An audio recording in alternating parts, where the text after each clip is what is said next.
Hey homeschoolers, I'm Melissa Webb, former full-time classroom teacher and homeschool mom turned full-time business CEO.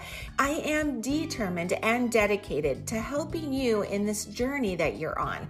So if you are looking for a place to be encouraged and inspired, you have found the perfect podcast. Homeschooling is a work of heart is truly the perfect place to start. So welcome. Let's jump in. Hey there, friend. Welcome back to Homeschool is a Work of Heart.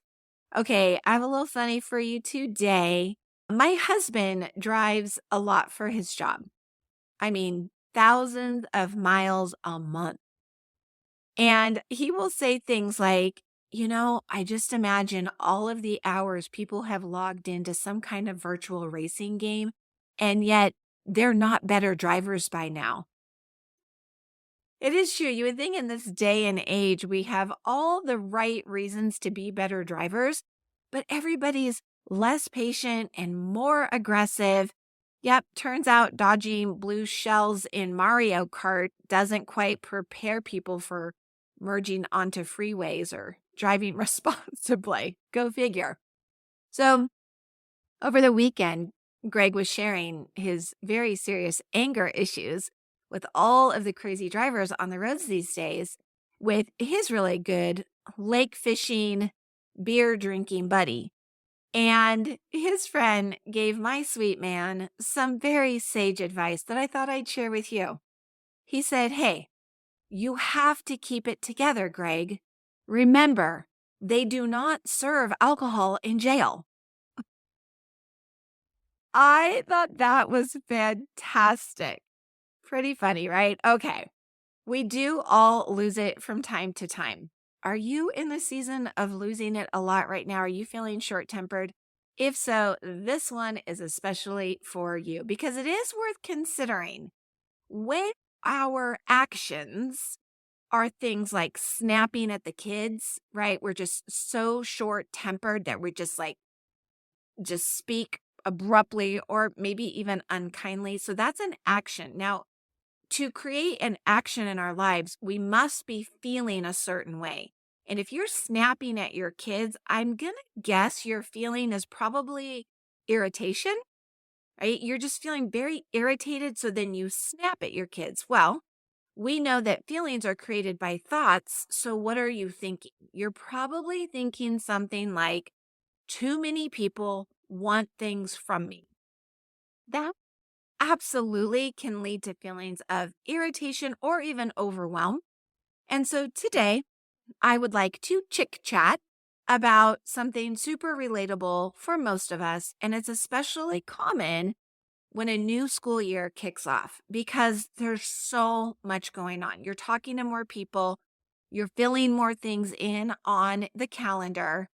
Every week, I know I am writing more and more on my September calendar, my October calendar, my November calendar. Like I'm getting back into that busy time of year. It's a very busy season. And I want to talk about how overwhelming it can be. I'm feeling it, and I'm just wondering if you're feeling it too. It makes sense when you consider that we're already juggling, I don't know, a million things.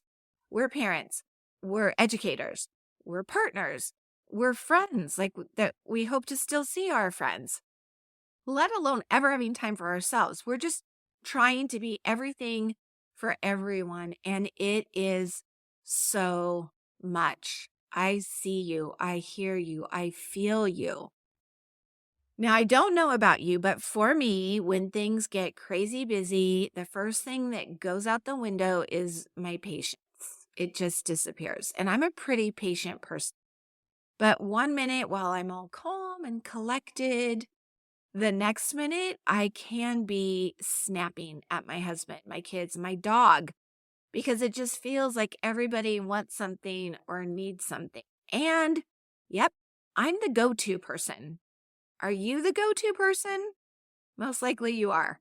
So when I lose it, of course, I do feel terrible afterward. And I know it's not who I want to be. And if that's how you've been feeling, I know that's not how you want to be either. So I actually have for you a little PSA. Is that what it is? Public service announcement. So, a little backstory here. When I was growing up, I always hated saying no to anybody. Like, it was just who I was. I wanted to be the person that could help anybody. And I generally wanted to help. I still love helping people. Like, that fills my well. I love being helpful. And so when I was a child, if I got asked to babysit, I'd say, of course I can babysit, even if it meant I wouldn't go do something that I wanted to do. So I did this as a child and I continued to do it. And whether it's something related to my business, if somebody needs help, I drop things to help them. If a friend needs a favor, I drop things to help them. Even in day-to-day stuff, I will put what I need or want on the back burner to help take care of other people. I don't know what it is. It's just my first instinct.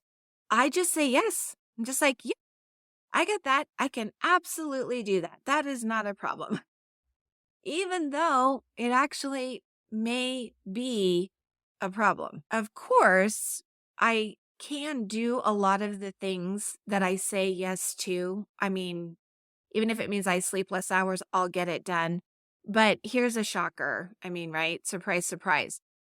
Doing that has led me to feeling completely wiped out, exhausted, burned out, simply overwhelmed. And back when my kids were much younger and we were so busy, we were so active, there were always things all week long, weekends. We were just busy and active in all the things. I was very stressed out. And on one weekend, I had jumped on the phone to talk to my dad. And he, of course, was asking, so how's it going? And I'm like, oh, Dad, I'm just so exhausted. I'm so overwhelmed. And he patiently listened as I complained about all that I had to do and how hard it was for me to say no to people. And when I was done, he gave me some excellent advice, and it really stuck. And it was simple. What he said was, if it's so hard to say no, Melissa, why don't you just try saying, not right now? Not right now. And when he first suggested it, I'm sure I rolled my eyes because I was like, what's the difference? Is there a difference? I'm still saying no. But I figured I would give it a shot. And so the next time someone had asked me to do something, I think somebody asked if I would create a gift basket for a silent auction or something. And I remember thinking, I really don't need this on my plate. I have a difficult time saying no. And instead I said, so sorry, but not right now. It's just not a good time for me. And let me just say, wow, it really was like magic. I discovered in that moment a few things. Not right now was what I needed. It was this gentle way to set a boundary for myself without feeling like I was a terrible person. It's not that I didn't want to do it. I love creating gift baskets for silent auctions. But at that time, it really wasn't a good time for me. Not right now worked. And I will say, because I've thought about it a lot, since what I think is happening is that when I use those words, not right now, it's allowing me to say, hey, I hear you and I hear that you have a need. However, at this moment in time, I'm not the one who can help. Maybe later, I started to experience this feeling of relief. Suddenly, I wasn't saying no to everything because that really would have been difficult. But I did stop stretching myself too thin by being able to say those words. Not right now. It gave me space to breathe.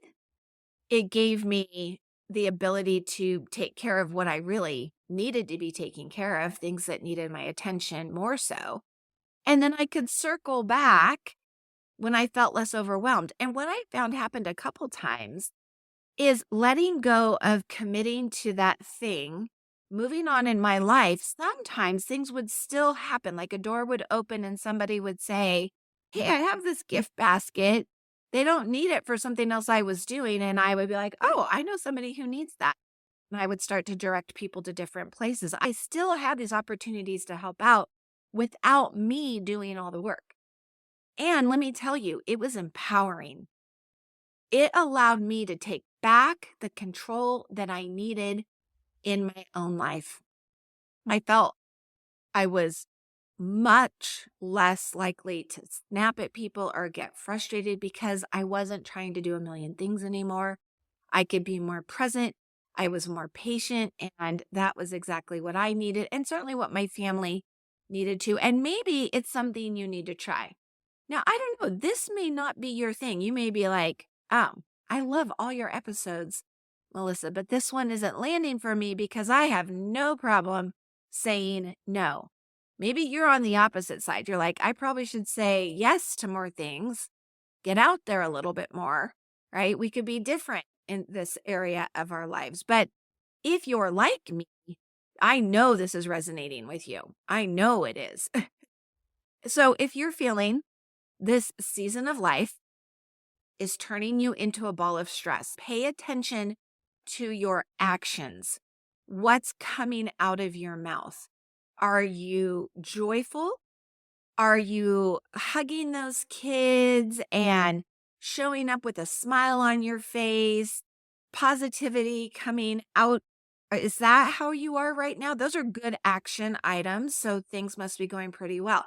But if not, I'm going to suggest just try sprinkling in some of this not right now strategy, because it's a good chance you're really overwhelmed. And if your actions are ones you're not really proud of, you don't like how you're acting or reacting, or maybe you're almost frozen, like you can't do anything, you're so overwhelmed. That's not a good, healthy place to be either. Try this not right now strategy. Your kids are coming at you. They need this, they need that. They need you to sign them up for this or sign them up for that. Your mother-in-law is saying, "We need to plan this. We've got holidays coming." Say, "Not right now. Not right now. Right now is not a good time." And give yourself that breathing room. It's not about shutting down requests. It's not. It's about giving yourself the grace to handle things at your own pace and in your own time. Of course, you're still being helpful. You're going to be helpful. You're just not going to be so helpful at the expense of your own sanity. Okay? All right. I really felt that this needed to be said, and I hope it is speaking to the right people today. And let me say this as well. If you like these kinds of honest, open conversations where I share some of my struggles with you and you connect to that, I want to invite you to check out our 5 for 5 community. This is where we meet in a Zoom room. It's a group call. It's once a month. That's it. But we share in real time with real people who have great ideas far beyond anything that I could offer you just on my own in this podcast. It's a really special group. We just held our first fall meeting, and it was amazing. I smiled for like 2 days straight. The women who showed up, they just filled my well. They shared so many great ideas. I led it. I had a topic for us. What was the topic? It was the 3 biggest mistakes made in English language arts when teaching ELA. And so I had that topic to kind of get the ball rolling, but our conversation went in ways I wouldn't have expected or known that it was going to go. But it was wonderful. It was so wonderful. And so many great resources and ideas were shared. We need each other. It's inspiring to be around adults and in adult conversations. It's fine that you put in your ear pods and you go on a walk and you listen to me do my best to encourage you. I love that. You're all very positive and kind.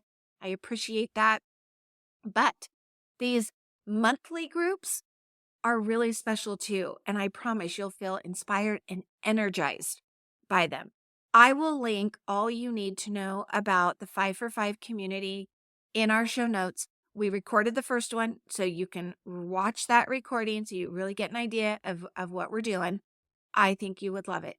Okay, I'm wishing you all a most fabulous start to a new school year, one that is full of joy and happiness and all the good things. If you're feeling stressed, please give it a try. Not right now could be the magic you need. Right on.